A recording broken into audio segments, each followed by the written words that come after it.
बच्चों, अभी कुछ देर पहले हमने लोथल पे बात की, अब हम आगे बढ़ते हैं कालीबंगा की ओर। यह हमारा एक ऐसा हड़प्पा स्थल है जो कई बार एग्जामिनेशंस में पूछा गया है। एमपीपीएससी मुख्य परीक्षा में इसके पूछे जाने की काफ़ी संभावना है। आइए हम बात करते हैं। जैसा कि मैंने आपको बताया था कि जब भी हम किसी हड़प्पा स्थल की बात करेंगे तो सबसे पहले लोकेशन की बात करते हैं। तो कालीबंगा के बारे में जब हम चर्चा कर रहे हैं तो सबसे पहली बात है कि ये राजस्थान में, भारत के राजस्थान राज्य के गंगानगर ज़िले में स्थित है। और नदी कौन सी है बच्चों? घग्गर नदी। अब ये जो घग्गर नदी है ये प्राचीन सरस्वती नदी का नदी मार्ग माना जाता है, ये आपको विदित है। इसके अलावा एक अन्य बिंदु जो आपको यहाँ पे लिखना है वो है एक प्राक हड़प्पा स्थल। अब ये प्राक हड़प्पा स्थल का क्या मतलब है, गौर करें आप। जैसा कि आप देखेंगे हड़प्पा सभ्यता के उद्भव के संदर्भ में आपको 3 चरण दिखाई देंगे। पहला चरण, दूसरा चरण व तृतीय चरण। गौर करें आप, हड़प्पा सभ्यता के उद्भव के संदर्भ में जो आरंभिक चरण है जिसका टाइम पीरियड आप 3500 BC या यूँ कहें कि 3500 ईसा पूर्व के लगभग मान सकते हैं। 3500 ईसा पूर्व से लेकर लगभग 2750 ईसा पूर्व के बीच का जो समय है वह हड़प्पा सभ्यता के लिए आरंभिक समय है। अब इसका मतलब क्या है? इसका मतलब ये है बच्चों कि 3500 ईसा पूर्व से पहले 7000 ईसा पूर्व से लेकर 3500 ईसा पूर्व के बीच का जो नवपाषाण काल था, उस नवपाषाण कालीन जो बस्तियाँ थी उनके विकास का जो अगला चरण है वो है हड़प्पा सभ्यता का आरंभिक चरण। अब यह आरंभिक चरण का मतलब क्या है? आरंभिक चरण का मतलब है कि जिन विशेषताओं के संदर्भ में हम हड़प्पा सभ्यता को समझते हैं वो विशेषताएं क्या है? एक समुचित नगर नियोजन प्रणाली, उन्नत जल प्रबंधन व्यवस्था, मात्र सत्तात्मक समाज, शांतिपूर्ण व सुव्यवस्थित प्रशासनिक राजनीतिक व्यवस्था, अंतर्राष्ट्रीय व्यापार, आंतरिक तथा बाह्य व्यापार में सक्षमता, ये सारी विशेषताएं देखने को मिलने शुरू हो जाती है 3500 ईसा पूर्व से लेकर 2750 ईसा पूर्व के बीच। लगभग 750 सालों का एक ऐसा समय पीरियड है जहां पर ये विशेषताएं आपको आरंभिक चरण में दिखाई देती। इसे हड़प्पा सभ्यता का प्राक हड़प्पाई चरण या प्री हड़प्पन टाइम पीरियड माना जाता है। इसके बाद दूसरा चरण आता है जिसको हम कहते हैं परिपक्व हड़प्पा का चरण, जो कि 2350 ईसा पूर्व से लेकर, ध्यान दीजिए ये टाइम पीरियड कौन सा है बच्चों? ये टाइम पीरियड है 2350 BC यानी कि ईसा पूर्व से लेकर 1750 ईसा पूर्व का समय। ये वो टाइम पीरियड है बच्चों जहां पर हड़प्पा सभ्यता अपने पूर्ण विकसित रूप में आपको दिखाई देती है। जैसे कि हड़प्पा, मोहनजोदड़ो, लोथल आदि ऐसे स्थल है जहां पर ये विशेषताएं इस टाइम ड्यूरेशन की हैं और अपने पूर्ण विकसित रूप में दिखाई देती है। वहीं बच्चों तीसरा चरण है उत्तर हड़प्पाई चरण, जिसका टाइम पीरियड 1750 ईसा पूर्व से लेकर 1300 ईसा पूर्व के बीच ठहरता है। कुछ किताबें इसको 1500 ईसा पूर्व तक भी मानती हैं, क्योंकि 1500 ईसा पूर्व से हम ऋग्वेदिक काल की शुरुआत मान लेते हैं। खैर, मुद्दा क्या है? मुद्दा है कि तीसरे चरण में हड़प्पा सभ्यता की वे विशेषताएं जो कि इसके विकसित चरण में थी वह पतन की ओर दिखाई देने लगती है। इसलिए इस चरण को, इस तृतीय चरण को उत्तर हड़प्पाई चरण कहते हैं। अब मैं पुनः लौटता हूँ। जब हम कहते हैं कि कालीबंगा एक प्राक हड़प्पा स्थल था, इसका मतलब क्या है? इसका मतलब है कि यह जो कालीबंगा था यह 3500 ईसा पूर्व से लेकर 2750 ईसा पूर्व के बीच में अस्तित्व में रहा, तथा कुछ कारण, वो कारण क्या हो सकते हैं? वो कारण हो सकता है भूकंप आदि के कारण यह स्थल समाप्त हो गया। अर्थात यह स्थल अपने प्राक हड़प्पाई चरण से विकसित चरण में पहुंचा ही नहीं, बल्कि ये उससे पहले ही समाप्त हो गया। इस प्रकार बच्चों ये जो कालीबंगा है ये हमें सूचना देता है कि हड़प्पा सभ्यता क्रमिक विकास का परिणाम रही है, अचानक उत्पन्न नहीं हुई है, बल्कि ये क्रमिक विकास का परिणाम रही। खैर, मैंने आपको यह थ्योरी एलेबोरेट तो की, परंतु आपको लिखना क्या है? कालीबंगा एक प्राक हड़प्पा स्थल है जो कि राजस्थान राज्य के गंगानगर जिले में घग्गर नदी के किनारे स्थित था।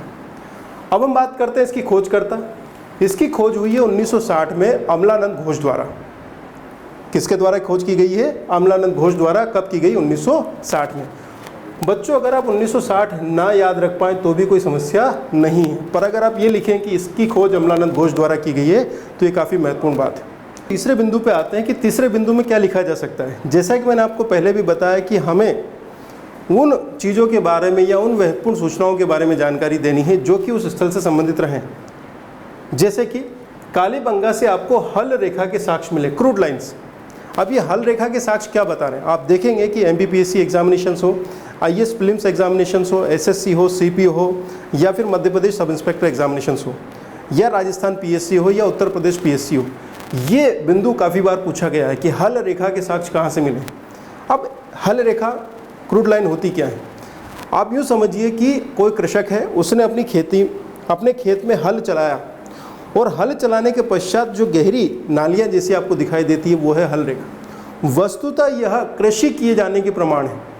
ध्यान दीजिए, नवपाषाण काल में हमने, अर्थात हम भारतवासियों ने नवपाषाण काल में हमने कृषि का आरंभ कर दिया था, परंतु कृषि का अगला विकास चरण आपको प्रारंभिक हड़प्पाई चरण में दिखाई देता है, जहाँ पर कृषि किए जाने के साक्ष्य मिलते हैं। कालीबंगा एक ऐसा स्थल है जिसको हम हल रेखा प्राप्त किए जाने के स्थल के रूप में ज्ञात करते हैं। ये क्रूड लाइन्स स्थापित करती है इस तथ्य को कि कालीबंगा में आरंभिक चरण में, हड़प्पा सभ्यता के आरंभिक चरण में कृषि कार्य किया जाता था। एक अन्य महत्वपूर्ण बात यह भी ध्यान रखें बच्चों कि हल रेखा जब यहाँ पर मिल रही है तो हमें एक साथ 2 फसलें उगाए जाने के साक्ष्य भी मिले हैं। ये क्रूड लाइन एक दूसरे को समकोण पर काटती हुई है, पहले ऐसे हो गया, फिर इस तरह से। पुनः ध्यान दीजिए, मैंने आपको बताया कि कालीबंगा से आपको हल रेखा के साक्ष्य मिले, बहुत अच्छी बात है। फिर मैंने आपको दूसरी जानकारी दी कि ये जो हल रेखाएं हैं ये इस तरह से दिखाई दी, मान लीजिए उत्तर से दक्षिण, और उसके बाद में ये कैसी है, पूर्व से पश्चिम या पश्चिम से पूर्व, एक जाल सा बनाती हुई। तब इतिहासकारों ने बताया कि ये एक साथ 2 फसलें उगाए जाने के साक्ष्य, उत्तर से दक्षिण दिशा की ओर एक फसल उगाई गई, इसी खेत में दूसरे प्रकार की फसल उगाई गई जो कि पश्चिम से पूर्व की ओर बोई गई थी। एक साथ 2 फसलें उगाए जाने का प्रमाण है ये।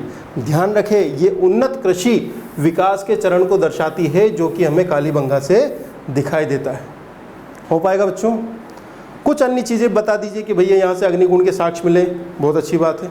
यहाँ से हमें अलंकृत ईंटें मिली, बहुत अच्छी बात है। एक युगल शवाधान भी मिला है, एक स्त्री और एक पुरुष को साथ साथ दफनाया गया है। वहीं एक अन्य महत्वपूर्ण साक्ष्य है भूकंप के।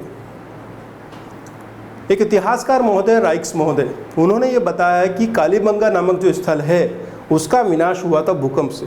यहाँ पर भूकंप आया था, इस चीज़ के प्रमाण मिले हैं, इस परिघटना के प्रमाण मिले हैं। यह भी प्रश्न कई बार पूछा गया है प्रीलिम्स एग्जामिनेशंस में कि वह कौन सा स्थल है जहाँ से भूकंप के साक्ष्य मिले हैं। आंसर है आपका कालीबंगा। अब मैं समराइज करता हूँ, 30 शब्दों में या 3 पंक्तियों में या 20 शब्दों में आपको क्या लिखना है। Number 1, location. पहले बताएं कि यह एक प्राक हड़प्पा स्थल है। कहाँ पर है? राजस्थान में है, गंगानगर जिले में है, घग्गर नदी के किनारे है। दूसरा, खोजकर्ता कौन है? अमलानंद घोष। सन छोड़ भी दें, कोई समस्या नहीं। फिर हमें बताना है कि यहाँ से क्या मिला है, हल रेखा के साक्ष्य मिले हैं, 2 फसलें एक साथ उगाई गई हैं तथा भूकंप के साक्ष्य मिले हैं। अगर आप इतना भी लिख देते तो आपको पूरे नंबर मिलेंगे। सिंधु घाटी सभ्यता के एक अन्य महत्वपूर्ण स्थल की ओर आगे बढ़ते हैं और वह है हमारे लिए बनवाली। यह भी 3 नंबर के लिए पूछा जा सकता है। वे बच्चे जो MPPSC मुख्य परीक्षा 2019 दे रहे हैं और वे बच्चे जो कि 2020 के सिलेबस से आप एग्जामिनेशंस देंगे मुख्य परीक्षा के लिए, वो सभी ध्यान दें इधर। बनवाली, सबसे पहली बात फिर हमें क्या बतानी है? अवस्थिति या लोकेशन। तो हमें बताना है कि यह बनवाली हरियाणा के हिसार जिले में विलुप्त सरस्वती नदी के किनारे स्थित है। ध्यान रखें, सरस्वती नदी वर्तमान में पाई नहीं गई है, बल्कि इसके अवशेष प्राप्त हुए हैं। वर्तमान घग्गर हाकरा नदी मार्ग जो है बच्चों, वहाँ पर प्राचीन सरस्वती नदी को खोजा गया है। अर्थात वर्तमान में जो घग्गर हाकरा नदी है वहीं से प्राचीन सरस्वती नदी प्रवाहित हुआ करती थी। खैर, मैं फिर से आता हूँ। बनवाली हरियाणा के हिसार जिले में है और प्राचीन या विलुप्त सरस्वती नदी के किनारे है। लोकेशन बता दी आपको।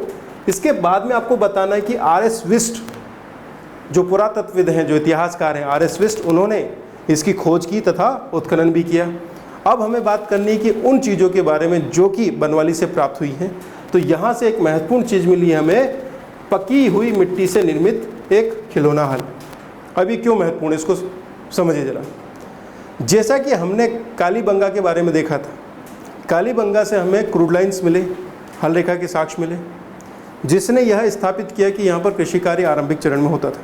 उसी तरह से बनवाली से भी हमें एक मिट्टी से निर्मित हल के खिलौने के साक्ष्य मिले हैं। ध्यान रखिए बच्चे, जो खिलौने हैं ये प्रतिकृति होते हैं सामान्यतः मुख्य उपकरणों के जिनका प्रयोग रात दिन होता है। पिता के पास बड़ी कार है तो छोटा सा बच्चा क्या करेगा, जब वो बाजार जाएगा तो किस चीज़ की मांग करेगा, एक खिलौना कार की। अगर आपके पिताजी या आप देखते हैं कि पुलिसमैन हैं, उनके बच्चे क्या उम्मीद करते हैं कि उनके हाथ में गन हो। मम्मी बच्चों को संभालती है तो जो बच्ची है वो क्या चाहेगी अपने लिए, गुड़िया। यह अनुकरण की प्रवृत्ति बच्चों में पाई जाती है और उसी के अनुरूप खिलौने भी बनाए जाते हैं। यह प्रवृत्ति हड़प्पा काल में भी थी। यही कारण है कि यहाँ पर खिलौना हल मिला है जो कि मिट्टी का बना हुआ है और उसे पकाया भी गया है। इसका मतलब है कि बनवाली में भी कृषि कार्य बहुतायत में किया जाता था। अगला एक महत्वपूर्ण साक्ष्य वो है यहाँ से जल निकासी व्यवस्था का प्राप्त ना होना। ध्यान दीजिए, जब हम हड़प्पा सभ्यता की विशेषताओं के बारे में बात करते हैं तब हम कहते हैं कि यहाँ पर अधिकांश नगरों में अधिकांश स्थलों पर सुव्यवस्थित जल निकासी व्यवस्था या ड्रेनेज सिस्टम मिला है, किंतु बनवाली यहाँ पर एक अपवाद के रूप में है। यहाँ पर ये ड्रेनेज सिस्टम प्राप्त नहीं हुआ है। ध्यान रखें, बहुत सारे इतिहासकारों ने हड़प्पा सभ्यता की विशेषताओं में जो एक रूपता के तत्व थे उन पर बहुत बड़े प्रश्न चिन्ह लगाए हैं। जैसा कि जब आप नगर नियोजन प्रणाली के बारे में पढ़ेंगे तब आपको ये समझ में आ जाएगा कि अधिकांश नगर दो भागों में विभाजित थे। हर नगर, हड़प्पा हो, मोहनजोदड़ो हो, रोपड़ हो या लोथल हो, ये पूर्वी टीले तथा पश्चिमी टीले या पूर्वी भाग या पश्चिमी भाग में जरूर बटे हुए थे, किंतु धोलावीरा एक ऐसा नगर था जो कि 3 भागों में विभाजित था। तो कुछ इतिहासकार इस बात पर प्रश्न उठाते हैं कि जिन तथाकथित विशेषताओं की हम या एक रूपता के तत्वों की बात हम हड़प्पा सभ्यता के बारे में करते हैं, वहाँ पर कई प्रकार के अपवाद हैं और उन्हीं अपवादों में से एक अपवाद है बनवाली से प्राप्त न होने वाला जल निकासी व्यवस्था। सिंधु घाटी सभ्यता के एक अन्य महत्वपूर्ण स्थल धोलावीरा पर चर्चा करते हैं। धोलावीरा पर अगर आपको 3 लाइनें लिखनी है तो सबसे पहले हमें क्या लिखना है, इसकी अवस्थिति। तो धोलावीरा को हम खोजेंगे गुजरात राज्य में। वर्तमान भारत के गुजरात राज्य में पाया गया है एक हड़प्पा स्थल धोलावीरा। यह मानसर व मानहर नदियों के मध्य स्थित एक स्थल है, कोई समस्या नहीं है। इसकी खोज की है जगपति जोशी या जेपी जोशी महोदय द्वारा। ध्यान दीजिए, धोलावीरा नगर वर्तमान गुजरात राज्य में स्थित है, मानहर तथा मानसर नदियों के किनारे स्थित है। पुनः इसकी खोज किसने की है, जगपति जोशी द्वारा। लोकेशन बता दी, उत्खननकर्ता या खोजकर्ता बता दिया, 3 में से 2 नंबर हो गए आपके पक्के। अब आगे बढ़ते हैं। अब यहाँ की विशेषताएं जो कि इसको विशिष्ट बनाती है, जैसा कि मैं पहले बता चुका हूँ कि अधिकांश जो हड़प्पाई नगर हैं या हड़प्पाई स्थल है जो कि नगर थे वह 2 भागों में विभाजित रहे, पूर्वी भाग तथा पश्चिमी भाग। किंतु धोलावीरा एक ऐसा नगर है बच्चों जो कि 3 भागों में विभाजित रहा है। ध्यान दीजिए, 3 भागों में विभाजित नगर कौन सा है, धोलावीरा। ये प्रश्न प्रीलिम्स एग्जामिनेशंस में भी कई बार पूछा गया है। इधर ध्यान दीजिए, ये बात आप यहाँ रेखांकित कर सकते हैं।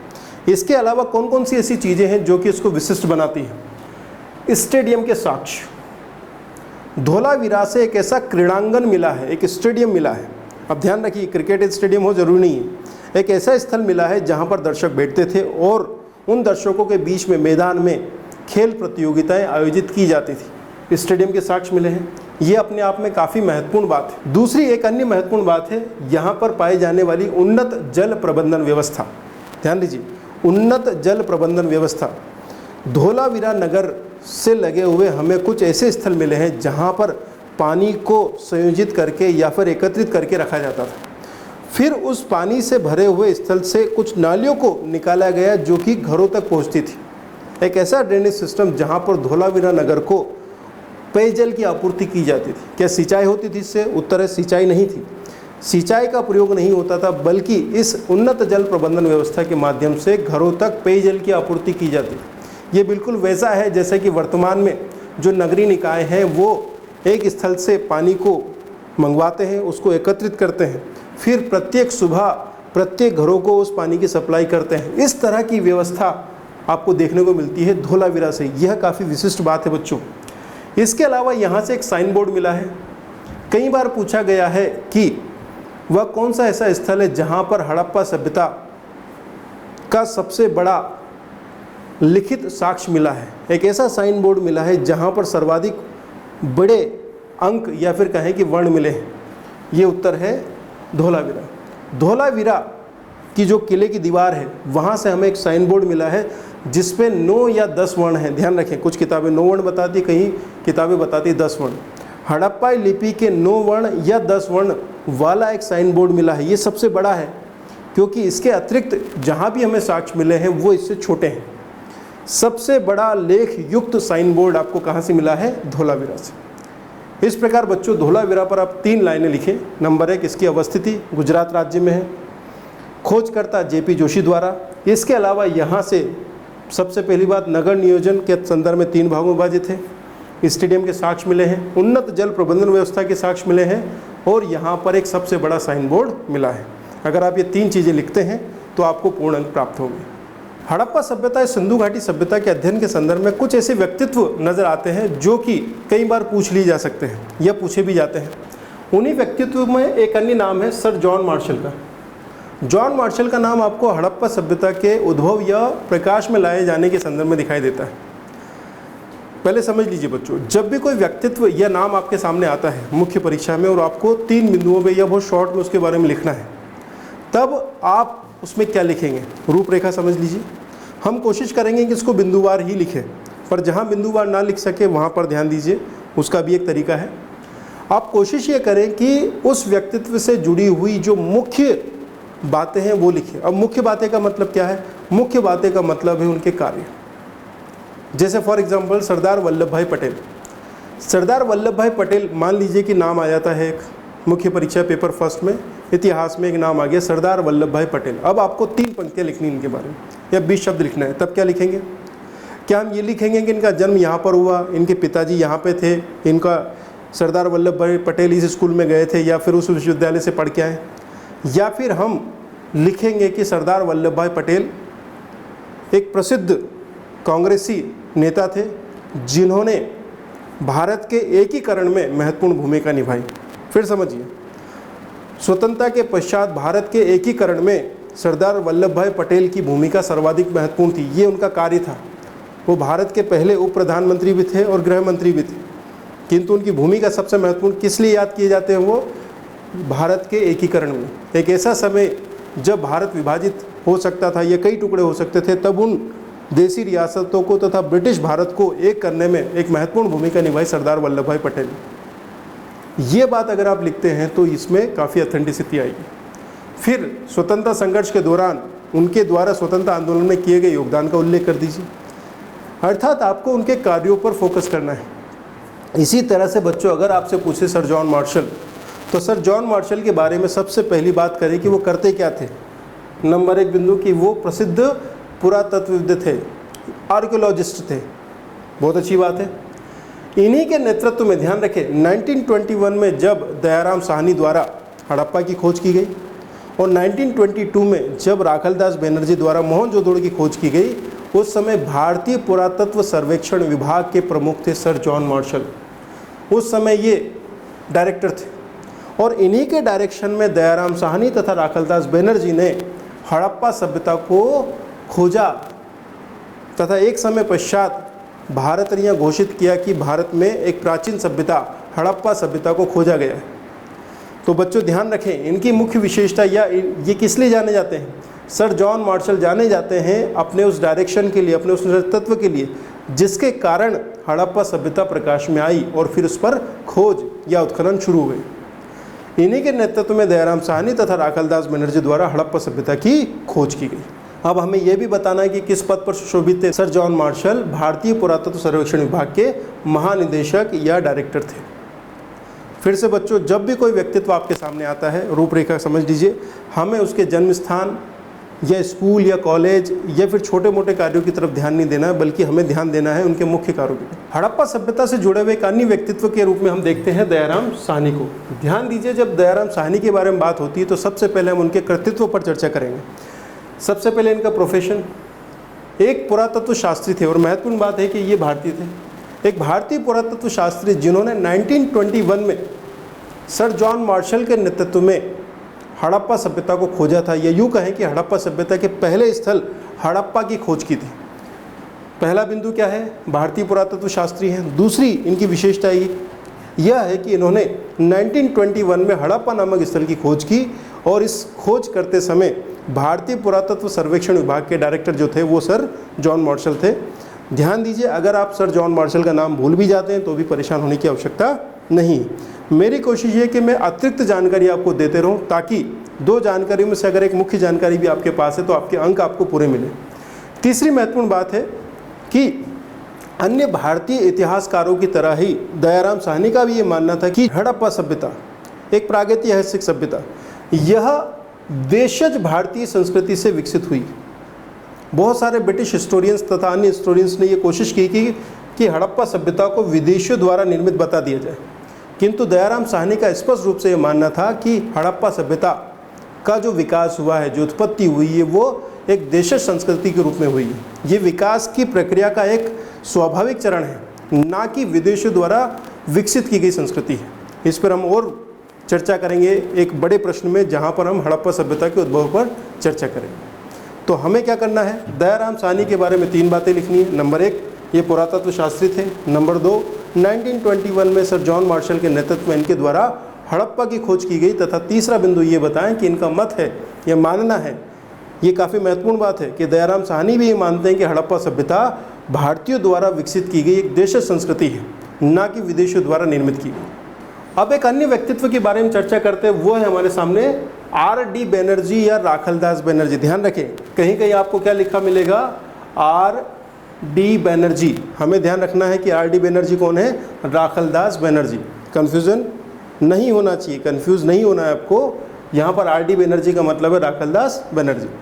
राजस्थान प्रीलिम्स एग्जामिनेशंस में एक बार R.D. बैनर्जी के बारे में पूछ लिया गया था और बच्चे राखलदास बैनर्जी याद किए हुए थे, तो ये परेशानी हो सकती है। यहाँ ध्यान दीजिए, राखलदास बैनर्जी या R.D. बैनर्जी। हमें फिर उसी बिंदु पे चलना है, कृतित्व पे। राखलदास बैनर्जी किस विधा से संबंधित थे, उनका कार्य क्या था, उनका प्रोफेशन क्या था? वो एक आर्कियोलॉजिस्ट थे, इंडियन आर्कियोलॉजिस्ट थे, भारतीय पुरातत्व शास्त्री थे। फिर दूसरी महत्वपूर्ण बात है कि 1921 में इन्होंने मोहनजोदड़ो की खोज की। ध्यान रखें, हड़प्पा व मोहनजोदड़ो नामक जो स्थल है, इन्हीं की खोज होने के पश्चात प्रामाणिक रूप से यह कहा गया कि भारत की एक प्राचीन सभ्यता हड़प्पा सभ्यता को खोजा गया है। जब तक मोहनजोदड़ो की खोज नहीं हुई तब तक प्रामाणिक रूप से कहना संभव नहीं था कि हड़प्पा नामक जो स्थल है वो किसी बड़ी हड़प्पाई सभ्यता या किसी अन्य सभ्यता से जुड़ा हुआ है। 1921 में जब सर जॉन मार्शल के नेतृत्व में राखलदास बैनर्जी ने मोहनजोदड़ो की खोज की और वहाँ पर बहुत सारी ऐसी चीज़ों को खोजा जो कि एक बड़ी सभ्यता की ओर इशारा कर रही थी। उसके अलावा फिर जब अन्य उत्खनन हुए तब ये स्पष्ट हुआ कि भारत में हड़प्पा, मोहनजोदड़ो तथा अन्य स्थल एक बड़ी बृहद विस्तारित हड़प्पाई सभ्यता के अंश है या अंग है। तीसरी महत्वपूर्ण बात है कि इनका भी ये मानना था कि हड़प्पा सभ्यता या सिंधु घाटी सभ्यता भारत की पहली नगरीय सभ्यता है तथा यह देशज उत्पत्ति है, अर्थात विदेशियों द्वारा विकसित नहीं की गई है। राखलदास बैनर्जी के बारे में 3 बिंदु लिखेंगे। नंबर 1, भारतीय पुरातत्व शास्त्री है। नंबर 2, इनके द्वारा 1922 में मोहनजोदड़ो की खोज की गई। उस समय भारतीय पुरातत्व सर्वेक्षण विभाग के महानिदेशक थे सर जॉन मार्शल। और तीसरी बात है कि इन्होंने भारतीय सभ्यता, सिंधु घाटी सभ्यता की देशज उत्पत्ति पर अपनी सहमति प्रकट की है।